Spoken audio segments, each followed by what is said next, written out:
सबसे बड़ी ग्रंथि है हमारे शरीर की वो है यकृत है। और सबसे बड़ी अंतःस्रावी ग्रंथि कौन सी है, ये क्वेश्चन भी आ जाता है। तो सबसे बड़ी अंतःस्रावी ग्रंथि कौन सी है, ये हमारी थायराइड, थायराइड ग्रंथि, जिसको बोले तो थायराइड ग्लैंड। अब सबसे बड़ी अंतःस्रावी ग्रंथि की बात कही है, तो अब हम सबसे छोटी की बात कर लेते हैं, हमारी पिट्यूटरी ग्लैंड। वो हमारी पिट्यूटरी ग्लैंड, पिट्यूटरी ग्रंथि। तो स्टूडेंट, आगे बढ़ने से पहले अगर आप में से कोई भी स्टूडेंट हमारे चैनल पर फर्स्ट टाइम आ रहा है तो चैनल को सब्सक्राइब कर लेना और बेल नोटिफिकेशन को दबा देना, जिससे पहले हमारी कोई भी वीडियो सबसे पहले आप तक पहुंच पाए। तो चलिए अब बात करते हैं ऐसे ही और इंपॉर्टेंट क्वेश्चंस की। तो स्टूडेंट्स, अब जो हम बात करेंगे वो हम बात करेंगे विटामिन की, कि कौन सा विटामिन की कमी से हमारे शरीर में कौन सा रोग होता है और उसकी हम पूर्ति किससे कर सकते हैं। कि किसकी बात करेंगे, अब हम बात करेंगे विटामिन की, कि विटामिन है कौन से विटामिन है और उसका रासायनिक नाम क्या है और उसकी कमी से होने वाले रोग, और बात करेंगे उनके स्रोत की। तो चलिए बात कर लेते हैं विटामिन की। सबसे पहले विटामिन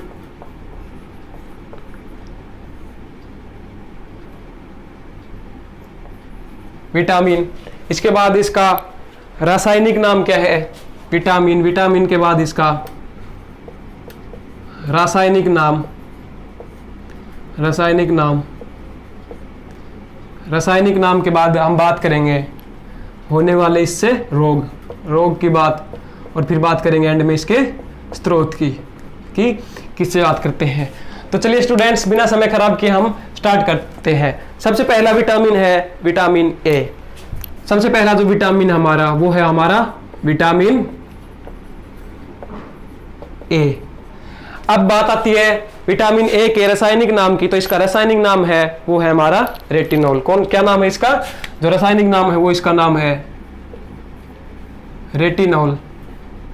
और अब बात आती है कि विटामिन ए की कमी से कौन सा रोग होता है। तो आप सबको पता भी होगा, रतौंधी और संक्रमण का खतरा इससे होता है। कौन सा रोग होता है, रतौंधी, और दूसरा है संक्रमण का खतरा, संक्रमण का खतरा विटामिन ए की कमी से। अब बात आती है कि इसके स्रोत के, तो दूध, अंडा, पनीर और हरी सब्जी।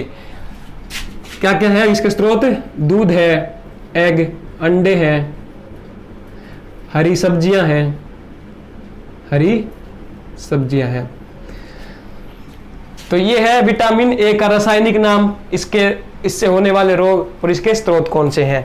अब बात आती है नेक्स्ट विटामिन की, विटामिन बी1 की। कौन से विटामिन की बात आती है, नेक्स्ट आती है विटामिन बी1 की, विटामिन बी1। तो बात करते हैं विटामिन बी1 के रासायनिक नाम की। तो इसका रासायनिक नाम जो है वो है थायमिन। क्या नाम है इसका, इसका जो रासायनिक नाम है वो इसका है थायमिन नाम है इसका। और आपको बता दें कि विटामिन बी1 की कमी से कौन कौन से रोग होते हैं। इसकी कमी से जो रोग होता है वो होता है बेरी बेरी। कौन सा रोग होता है, वो जो रोग होता है वो होता है बेरी बेरी। और इसके स्रोत की बात करें तो इसके स्रोत हैं मूंगफली और तिल। कौन कौन से इसके रासायनिक नाम, तो इसका थायमिन, इससे होने वाला रोग है बेरी बेरी, और इसके जो स्रोत है वो है मूंगफली, तिल और दाल, अंडा, ये भी इसके सब है। इसमें दाल भी है और इसमें अंडा भी। ये है विटामिन बी1। तो अब हम बात करते हैं नेक्स्ट विटामिन की। तो बारी आती है विटामिन बी2 की। कौन से विटामिन की बात आती है, अब बात आती है विटामिन बी2 की बात करते हैं स्टूडेंट्स। तो विटामिन बी2 का जो रासायनिक नाम है वो, विटामिन बी2 का रासायनिक नाम क्या है, वो है राइबोफ्लेविन। क्या नाम है इसका, वो है राइबोफ्लेविन। ये याद कर लेना स्टूडेंट, थोड़ा टिपिकल नेम है, लेकिन आप इसको 2-3 बार रिवाइज करोगे तो हो जाएगा। क्या है, राइबोफ्लेविन। और इसकी कमी से जो रोग होता है वो होता है, क्या होता है, मुख के कोनों का फट जाना। क्या होता है, इससे जो रोग होता है, आपने देखा होगा कि कई बार क्या होता है, जिसको हम बोलते हैं कि ओठ हो गई भाई इसके, तो जैसे हमारे मुख होता है, इसके कोने होते हैं इधर या लेफ्ट साइड में, राइट साइड में, यहाँ पे फट से जाते हैं। तो किसकी कमी से होता है, वो विटामिन बी2 की कमी से होता है। ओठों का कोनों में, ओठों के कोने में फट जाना, किसकी कमी से होता है ये? विटामिन B2 की कमी से होता है। और इसके जो स्रोत है वो इसके कौन कौन से स्रोत हैं? इसके मांस और हरी सब्जियां, दूध, मांस और हरी सब्जियां। कौन कौन से स्रोत है इसके? दूध है, मांस है और हरी सब्जियां। तो एक बात स्टूडेंट आपने इसमें नोटिस की होगी, अभी तक हमने 3 विटामिन पढ़े हैं, vitamin A, vitamin B1, vitamin B2। Mostly जो स्रोत है उसमें क्या आ रहा है? दूध आ रहा है, मिल्क आ रहा है, अंडा आ रहा है, एग आ रहे हैं। और तीसरी बात आती है मांस की। तो मोस्टली हम देखें सभी विटामिन के जो स्रोत हैं उसमें दूध, अंडा और मांस की बात की गई है। तो ये इसके मेन है। तो अब बात करते हैं आगे के विटामिन। तो स्टूडेंट अब बात करते हैं आगे के विटामिन की, उनके रासायनिक नाम, उनसे होने वाले रोग और उनके स्रोत की। तो चलिए स्टार्ट करते हैं। आगे है हमारा विटामिन B5। कौन सा विटामिन है हमारा? Vitamin B5। और इसके रासायनिक नाम की बात करें तो विटामिन B5 के रासायनिक नाम क्या है? निकोटिनमाइड। क्या नाम है? निकोटिनिमाइड। थोड़े टिपिकल नेम है स्टूडेंट इनके, लेकिन आप इनको 2-3 बार करोगे तो याद हो जाएंगे। विटामिन B5 का जो रासायनिक नाम है वो है निकोटिनमाइड। और इससे जो रोग होता है वो कौन कौन सा रोग होते हैं इनसे? पेलगरा बोले तो पेलगरा। और आप सबको बता दो स्टूडेंट, पेलगरा क्या होता है? हमारे शरीर पर दाद हो जाते हैं, खुजली हो जाती है, तो वो किसको बोलते हैं? वो पेलगरा को बोलते हैं, दाद या खुजली। अब बात करते हैं विटामिन B5 के स्रोत की। तो इसके स्रोत है वो कौन कौन से स्रोत हैं इसके? वो है आलू, टमाटर, मांस, मूंगफली। कौन कौन से हैं? आलू, मांस, मूंगफली और हरी सब्जियां। ये इसके स्रोत है student vitamin B5। Vitamin B5 का रासायनिक नाम है निकोटिनिमाइड। और इससे रोग जो होते हैं, दाद या खुजली हो जाती है हमारे शरीर पर, और उसके जो स्रोत हैं वो उसके हैं आलू, मांस, मूंगफली और हरी सब्जियां। बात आती है अब विटामिन C की। तो विटामिन C का जो रासायनिक नाम है वो आप सबको पता होगा, वो है एस्कॉर्बिक एसिड। क्या नाम है इसका? इसका है एस्कॉर्बिक एसिड। विटामिन C का जो रासायनिक नाम है वो है एस्कॉर्बिक एसिड। और इससे जो रोग होता है वो होते हैं सकरवी। कौन सा रोग होता है इससे जो रोग होता है वो होता है सकरवी, या दूसरा बोले तो मसूड़ों का फूलना। कई बार क्या होता है, हमारे दांतों में दिक्कत हो जाती है तो उससे हमारे मसूड़े क्या होते हैं? फूल जाते हैं। तो किसकी कमी से होते हैं? वो होते हैं विटामिन C की कमी से। और विटामिन C के जो स्रोत है वो कौन कौन से स्रोत है आपको मैं बता दूं इंपॉर्टेंट। जो विटामिन C है वो खट्टी चीजों में होता है। और खट्टी चीजों में क्या क्या आती है? नींबू आता है, संतरा आता है। तो इसके स्रोत की बात करेंगे तो इसके स्रोत में क्या क्या आ जाएंगे? नींबू आ जाएगा, संतरा आ जाएंगे, टमाटर आ जाएंगे। क्या आ जाएंगे? नींबू हो गया, टमाटर हो गए, संतरा हो गए। जो भी खट्टी सब्जियां हैं या खट्टे फल हैं वो किसके स्रोत हैं? वो है विटामिन C के। अब बात आती है विटामिन D की। तो विटामिन D का जो रासायनिक नाम है स्टूडेंट वो क्या है? कैल्सीफेरोल। क्या नाम है इसका? वो है कैल्सीफेरोल। इसका जो रासायनिक नाम है स्टूडेंट विटामिन D का वो है कैल्सीफेरोल। और जो इससे रोग होता है वो होता है रिकेट्स। कौन सा रोग होता है ये? इससे जो रोग होता है वो होता है रिकेट्स। रिकेट्स जो रोग होते हैं स्टूडेंट वो विटामिन D की कमी से होता है। और ये बच्चों में ज्यादा पाया जाता है, रिकेट्स रोग होता है। और इसमें जो इसका जो स्रोत है वो इसके दूध, अंडे और मछली का तेल होता है। विटामिन D का स्रोत कौन कौन से हैं? दूध, अंडे और मछली का तेल। ये है विटामिन D के स्रोत। अब विटामिन E की बात आती है स्टूडेंट। विटामिन E का जो रासायनिक नाम है वो है टोकोफेरोल। क्या नाम है इसका? वो है इसका टोकोफेरोल। जो विटामिन E का जो रासायनिक नाम है स्टूडेंट वो है टोकोफेरोल। और इससे जो कमी होती है और कमी से होने वाला रोग होता है वो होता है जनन शक्ति का कम होना।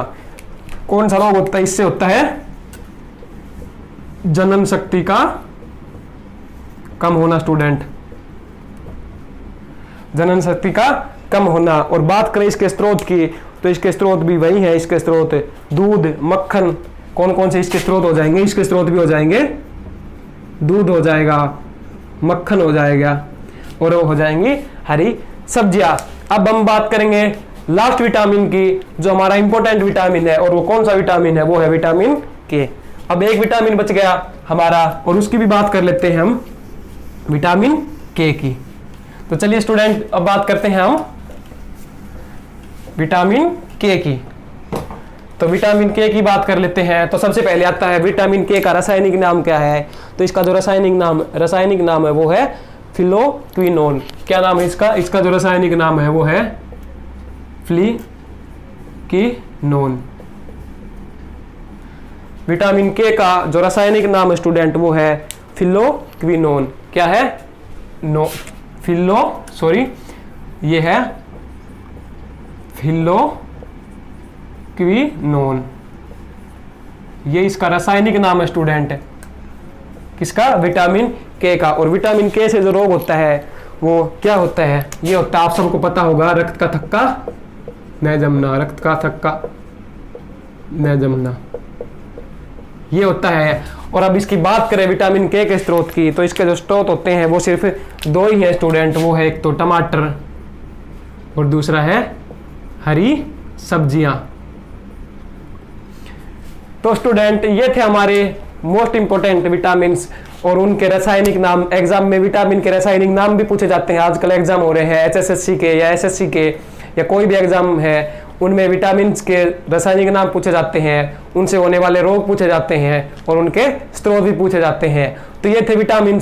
अब हम इनसे आगे बात करेंगे कि जीवाणुओं से कौन से रोग होते हैं, कीटाणुओं से कौन से रोग होते हैं। तो चलिए स्टार्ट करते हैं। उससे पहले अगर आप सबको ये वीडियो अच्छी लग रही है तो इसको लाइक कर देना और कमेंट करके जरूर बताना। तो चलिए स्टार्ट करते हैं। तो स्टूडेंट अब हम बात करेंगे किसके द्वारा होने वाले रोग। अब हम बात करेंगे रोग उससे प्रभावित अंग और उन विषाणुओं का। तो अब हम बात करेंगे विषाणुओं द्वारा होने वाले रोग, किसके द्वारा, ऊपर डाल देते हैं, विषाणुओं द्वारा होने वाले रोग। सबसे पहले हम बात करेंगे विषाणुओं द्वारा होने वाले रोग, कौन सा रोग और इससे कौन सा हमारा अंग प्रभावित होता है और उसका नाम क्या है विषाणु का, आज हम ये डिस्कस करेंगे। तो सबसे पहले हम बात करते हैं, वो हम बात करेंगे डेंगू। कौन सी, किसकी बात करेंगे, हम करेंगे डेंगू या बोल देते हैं ज्वर। इससे जो हमारा प्रभावित अंग होता है डेंगू से, वो क्या होता है, वो पूरा शरीर होता है। क्या होता है, वो पूरा शरीर होता है और इसके लक्षण होते हैं, सर दर्द होता है, सिर दर्द और बुखार होता है स्टूडेंट्स। अब बात आती है कि इस विषाणु का नाम क्या है। तो इसका नाम है ओरबो विषाणु। क्या नाम है इसका, इसका जो नाम है वो है आर्बो विषाणु। डेंगू जो होता है वो हमारे पूरे शरीर को प्रभावित करता है स्टूडेंट, जिससे हमारे सर में दर्द होता है या बुखार हो जाता है, और उस विषाणु का नाम है ओरबो विषाणु। अब बात आती है मोस्ट कॉमन और सबसे ज्यादा होने वाले रोग की, वो आती है एड्स की। किसकी, एड्स की बात आती है। तो जो एड्स से हमारा शरीर प्रभावित होता है, प्रभावित अंग कौन सा होता है, प्रतिरक्षा प्रणाली। कौन सा होता है, वो होता है प्रतिरक्षा प्रणाली, प्रतिरक्षा प्रणाली होता है। तो चलिए अब बात कर लेते हैं प्रतिरक्षा प्रणाली क्या होता है। जिस भी किसी मनुष्य के एड्स रोग हो जाता है, उसके कोई भी अगर बीमारी हो जाती है तो वो फिर ठीक नहीं होती। अगर उसके जुकाम हो गया तो चाहे वो कितनी भी मेडिसिन ले लो, वो जुकाम उसके ठीक नहीं होगी। सबसे पहले एड्स होती है वो किसको खत्म कर देती है, वो जो रोग प्रतिरोधक क्षमता होती है मरीज की, उसको वो बिल्कुल खत्म कर देती है। तो प्रभावित अंग कौन सा होता है, इससे प्रतिरक्षा प्रणाली जो होती है वो उससे प्रभावित अंग होता है। और उस विषाणु का क्या नाम है, वो आप सबको पता होगा, विषाणु का जो नाम है वो है HIV। और HIV फुल फॉर्म होती है ह्यूमन इम्यूनो वायरस। तो अब बात करते हैं अगले रोग की। अगला रोग जो आता है वो आता है पोलियो। कौन सा है, अगला जो रोग है वो है पोलियो। ये वो रोग है स्टूडेंट जो विषाणु द्वारा होते हैं। तो अगला जो रोग है वो पोलियो है। और इससे क्या होता है, इससे जो प्रभावित होता है वो क्या होता है, इससे गला और रीढ़ की हड्डी, क्या होता है, इससे पोलियो से गले में दिक्कत हो जाती है, गले में दिक्कत है और रीढ़ की हड्डी में दिक्कत है। और जब इसके विषाणु के नाम की बात आती है तो इसका विषाणु कौन सा नाम है, एंट्रो विषाणु। बोले तो एंट्रो विषाणु, एंटेरो विषाणु। एग्जाम स्टूडेंट क्या आता है, ये तो मोस्टली लोगों को पता होता है कि रोग का क्या नाम है और प्रभावित अंग कौन सा है। अब उससे पूछ लेते हैं कि विषाणु का नाम पूछ लेते हैं, तो क्या आ जाएगा, पोलियो का विषाणु का क्या नाम है, तो उसका क्या है, एंट्रो विषाणु नाम है। तो चलिए बात करते हैं अगले रोग की। जो अगले रोग है वो है चेचक। कौन सा रोग है, अगला रोग जो है वो है हमारा चेचक। और चेचक भी काफी चला था, काफी दिनों तक चला था। और इससे भी क्या होता है हमारा, जैसे डेंगू से होता है, ऐसे ही चेचक जब रोग हो जाता है तो इसमें हमारा पूरा शरीर प्रभावित हो जाता है। और चेचक जो है, इसका विषाणु नाम क्या है चेचक का, वो है वेरियोला। क्या नाम है इसका, इसका जो नाम है वो है वेरियोला विषाणु का। तो आप इसके विषाणुओं के नाम अपनी नोटबुक में अच्छे से रीड कर लेना और इनको बार बार डेली इनको एक बार रिपीट करते रहना, याद करते रहना कि आने वाले एग्जाम में अगर आए तो आप अच्छे से इनको करिए आओ। तो चलिए बात करते हैं अब बाकी के विषाणु द्वारा होने वाले रोग की। तो स्टूडेंट बाकी के बचे हुए विषाणु द्वारा रोगों की बात करते हैं। तो उसमें अब हमारा आता है पीलिया, या जिसको हम बोलते हैं हेपेटाइटिस। पीलिया जब होता है किसी इंसान के तो क्या होता है, उसका शरीर पूरा पीला पड़ना स्टार्ट हो जाता है, उसके नाखून पीले हो जाते हैं, उसके आइज पीली हो जाती हैं, येलो येलो हो जाती हैं, और उसको हम बोलते हैं hepatitis A, hepatitis B, hepatitis C. तो हेपेटाइटिस ए और हेपेटाइटिस बी का तो हमारे भारत में टीकाकरण हो चुका है, मतलब टीका इसका मिल चुका है बोले तो। और अब हेपेटाइटिस सी का इलाज भी थोड़े दिनों में मिल जाएगा। तो अब बात करते हैं पीलिया या हेपेटाइटिस। इससे जो प्रभावित अंग होता है वो कौन सा होता है, वो इससे होता है हमारा यकृत। कौन सा प्रभावित अंग होता है, इससे हमारा जो लीवर होता है वो हमारा पीलिया से डैमेज हो जाता है। और इसका जो विषाणु का जो नाम है वो क्या है, इसका जो नाम है वो है हेपेटाइटिस। इसका हेपेटाइटिस ही विषाणु का नाम है। क्या है, हेपेटाइटिस। और हेपेटाइटिस मैंने बताया आपको ए, बी, सी और के, ये हेपेटाइटिस होते हैं। Hepatitis A, hepatitis B, hepatitis C और हेपेटाइटिस ई, सॉरी डी और ई होते हैं, ये हेपेटाइटिस होते हैं। तो ये बहुत ही खतरनाक रोग है पीलिया, लेकिन अब इसकी हमारे एक प्रकार से बोल रहे वैक्सीन बोल सकते हैं, तो इसकी वैक्सीन मिल चुकी है हेपेटाइटिस ए और बी की। अब बात आती है रेबीज की। तो रेबीज से जो प्रभावित अंग होता है वो कौन सा होता है, वो हमारा होता है तंत्रिका तंत्र। कौन सा होता है, वो हमारा होता है तंत्रिका तंत्र। और जब बात आती है इसके नाम की, विषाणु के नाम की, तो वो है रैबिडो विषाणु। कौन सा है, वो है रैबिडो विषाणु। थोड़ा अजीब सा नाम है ये, रैबिडो विषाणु। क्या नाम है, रैबिडो विषाणु नाम है इसका। अब बात आती है हेर्पिस रोग की। है आपने पहली बार सुना होगा, नहीं सुना तो भी आप देख लो इसको। बात आती है हेर्पिस रोग की। तो इससे क्या प्रभावित होती है, कौन सा अंग होता है, इससे हमारी त्वचा प्रभावित होती है। क्यों, क्या होती है, हमारी हेर्पिस रोग से हमारी त्वचा प्रभावित होती है। और जो इसका नाम है विषाणु का वो भी क्या है, हेर्पिस ही नाम है इसका, हेर्पिस विषाणु का नाम है। अब बात आती है खसरा रोग की।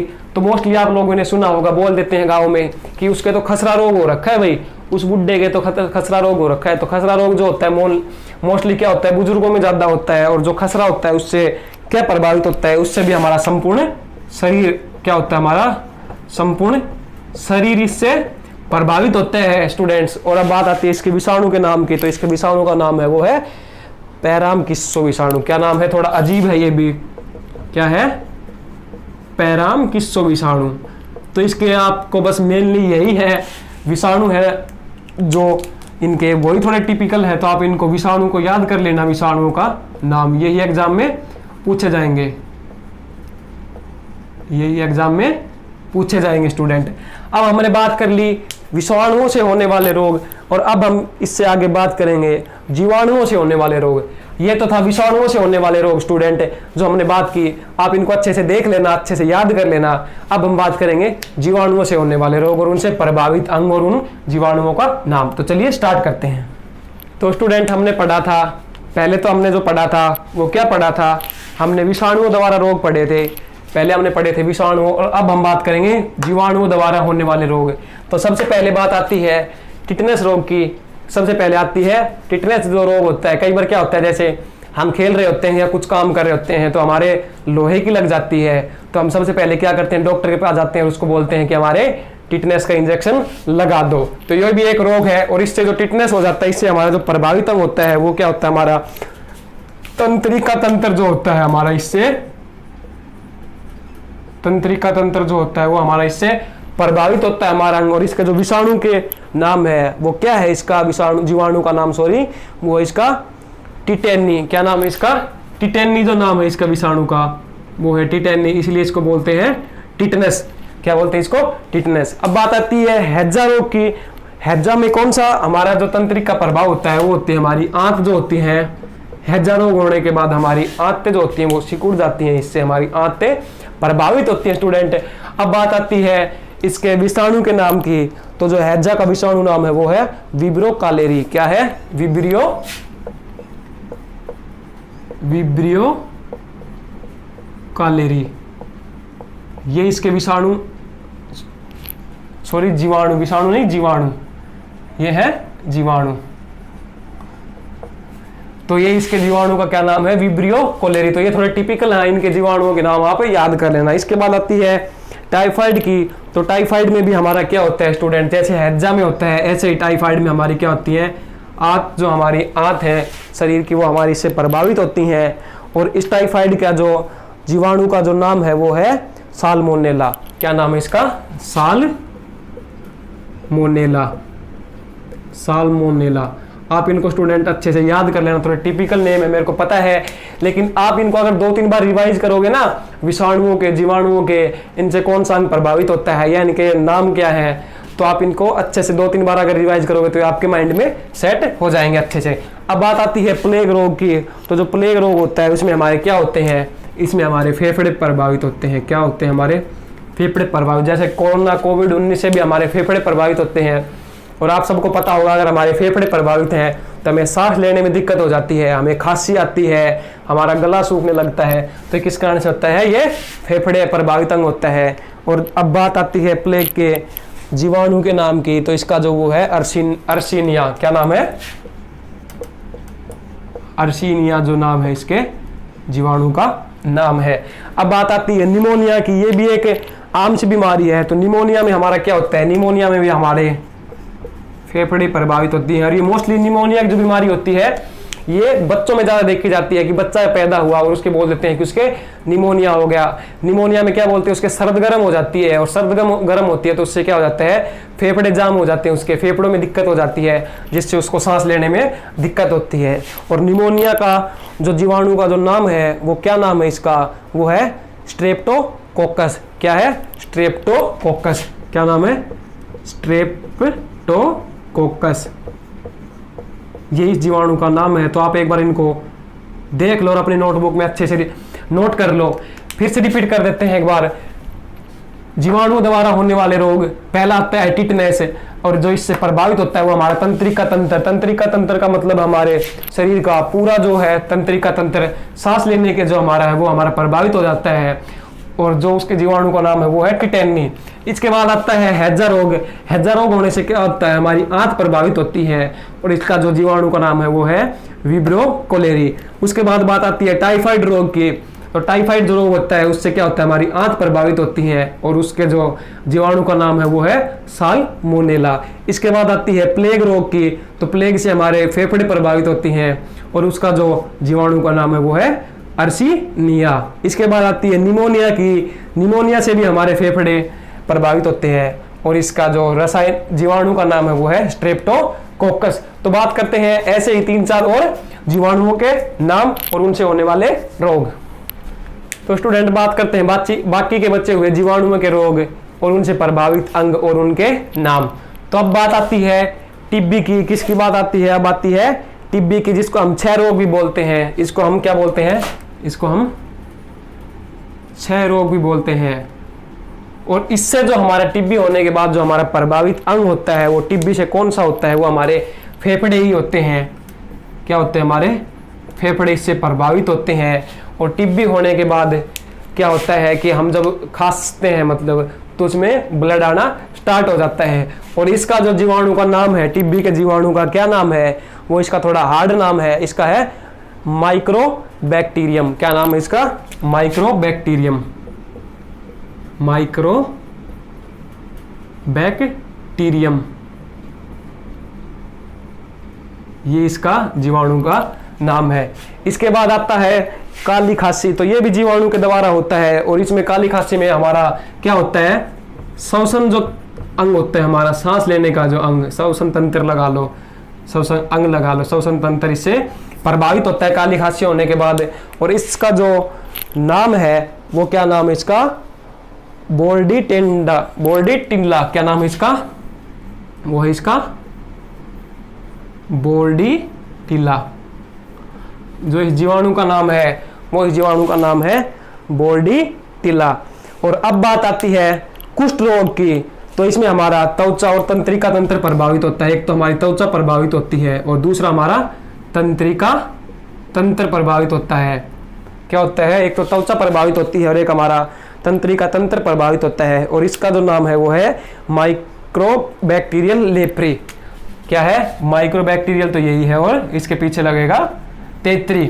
तो ये जो स्टूडेंट थे ये हमारे जीवाणुओं के नाम थे और उनके द्वारा होने वाले रोग।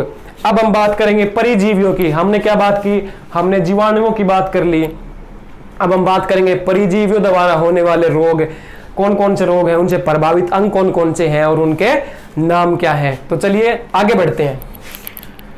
तो स्टूडेंट्स, हमने बात कर ली विषाणुओं द्वारा होने वाले रोग, जीवाणुओं द्वारा होने वाले रोग और उनसे प्रभावित अंग और उनके नाम। अब बात करेंगे हम परिजीवियों द्वारा होने वाले रोग, और इसमें सबसे पहले जो बात आती है वो आती है किसकी, मलेरिया की। किसकी बात आती है, मलेरिया की। तो मलेरिया से जो प्रभावित अंग होता है वो क्या होता है, मलेरिया होने के बाद वो यकृत होता है, हमारा लीवर जो होता है वो हमारा इससे प्रभावित होता है। और मलेरिया का जीवाणु का क्या नाम है, इसका नाम की बात करें तो ये प्लाज्मोडियम, इसका क्या नाम है, वो है इसका प्लाज्मोडियम। प्लाज्मोडियम जो है वो इस जीवाणु का, इसका नाम है। किसका है ये, परिजीवी का। किसका नाम है ये, इसे परिजीवी का। इसके बाद आती है जो पायरिया रोग होता है, वो आप सबको पता होगा, ये हमारा पायरिया रोग होता है, ये हमारे दांतों में होता है स्टूडेंट। पायरिया होने के बाद क्या होता है, हमारे दांत पीले पड़ने लगते हैं, और वो इसका सीधा सीधा जो है प्रभावित अंग होते हैं वो इससे मसूड़े, जो हमारे दांतों के मसूड़े होते हैं वो इससे प्रभावित होते हैं। और जो इसका नाम है वो है इसका एंट अमीबा। क्या है इसका, जो इसका नाम है वो है एंट अमीबा, ये इसका परिजीवी का नाम है। इसके बाद आता है पेचिश रोग। आप सबको पता होगा पेचिश रोग, ये हमारे आंत को प्रभावित करता है। पेचिश रोग आपने सुना भी होगा, ये हमारी आंतों को प्रभावित करता है। और इसका जो नाम है वो, इसका क्या नाम है पेचिश का, वो है एंट अमीबा। इसको भी हम क्या बोलते हैं, इसका भी नाम जो है वो है एंट अमीबा, जो कि पायरिया का था। अब बात आती है निद्रा रोग। जो नींद होती है वो ज्यादा आने लगती है, निद्रा रोग, वो किसको प्रभावित करता है, वो हमारे मस्तिष्क को प्रभावित करता है स्टूडेंट। किसको करता है, मस्तिष्क को। किसको प्रभावित करता है, मस्तिष्क को प्रभावित करता है। और इसका जो नाम है वो है ट्रिपेनोसोमा। क्या नाम है, ट्रिपेनोसोमा, जो परिजीवी का नाम है। तो ये थे हमारे परिजीवी द्वारा होने वाले रोग। अब हम बात करेंगे रोग फैलाने वाले कीट। आज का जो हमारा लास्ट टॉपिक रहेगा वो होगा जो कीट जो होते हैं हमारे, जैसे मक्खियां होती हैं और जो कीट होते हैं उनके द्वारा कौन से रोग फैलते हैं। तो अगर आप सबको ये वीडियो अच्छी लग रही हो तो मैं फिर आप सबसे रिक्वेस्ट कर रहा हूँ कि वीडियो को लाइक करना, कमेंट करके जरूर बताना आपको वीडियो कैसी लगी, और अगर वीडियो अच्छी लगे तो अपने फ्रेंड्स के पास शेयर करना और चैनल को सब्सक्राइब करना ना भूलना। तो चलिए बढ़ते हैं आगे। तो अब स्टूडेंट्स हम बात करते हैं जो कीट हैं और उनके द्वारा होने वाले रोग। तो सबसे पहले हम बात करेंगे जो हमारी घरेलू मक्खी होती है वो कौन कौन से रोग फैला सकती है। ये आपके लिए बहुत ही इंटरेस्टिंग है और बहुत ही समझने वाली बात है, तो आप इनको ध्यान से देखना और अच्छे से पढ़ना। घरेलू जो मक्खी होती है वो कौन कौन से रोग फैला सकती है, वो टिब्बी, दस्त, कौन कौन से रोग हो गए उससे, टिब्बी हो गया, दस्त हो गए हमारे, टाइफाइड, हैजा, कौन कौन से, इससे टाइफाइड और हैजा, जो हमारी घरेलू मक्खी होती है, इससे ये सभी रोग हो सकते हैं। उसके बाद आती है चूहे की, जो घर में चूहा होता है उससे कौन कौन से रोग हो सकता है। उससे जो हमारा रोग हो सकता है वो प्लेग रोग हो सकता है। और मैंने अभी आपको बताया था पीछे जब पढ़ाया था आप सबको कि प्लेग जो होता है, प्लेग से हमारा कौन सा प्रभावित अंग होता है, वो हमारा होता है फेफड़ा। तो आपको अगर वीडियो स्किप की होगी तो आपको नहीं पता होगा कि कौन से रोग से कौन सा अंग प्रभावित होता है। तो इसके लिए आप वीडियो को स्किप मत करना स्टूडेंट और अच्छे से देखना। इसके बाद आती है मच्छर की। चूहा क्या है? चूहे प्लेग रोग फैलाता है और इससे फेफड़ा प्रभावित होता है। अब बात आती है मच्छर की। तो जो मच्छर होता है वो कौन से रोग फैलाते हैं स्टूडेंट? मच्छर होते हैं वो मलेरिया और डेंगू। कौन से? आप सबको पता होगा, वो मलेरिया और डेंगू। तो स्टूडेंट ये था हमारा आज का साइंस का टॉपिक जो हमने अच्छे से इंटरेस्टिंग तरीके से पढ़ा और बहुत ही मजा आया पढ़ करके। आई होप आप सबको भी मजा आया होगा। इसमें हमने जीवाणुओं की बात की, हमने विषाणुओं की बात की और हमने कीट होते हैं हमारे घर में उनकी बात की और परजीवी जो होती हैं उनकी बात की कि इनसे होने वाले रोग कौन से हैं। और विटामिन की हमने सबसे स्टार्टिंग में बात की कि इस विटामिन की कमी से कौन सा रोग होता है और उसको पूरा करने के लिए हमें कौन से स्रोत की जरूरत पड़ती है। तो आई होप कि आपको ये वीडियो बहुत ही इंटरेस्टिंग लगी होगी, बहुत ही अच्छी लगी होगी। मैं आपसे यही आशा करता हूँ। और हमने अभी नया चैनल बनाया है तो आप सबके सपोर्ट की जरूरत है स्टूडेंट। तो please support me student. Channel को खूब सारा प्यार देना, अपने फ्रेंड्स के पास शेयर करना वीडियोज को और सभी वीडियोज अच्छे से देखना।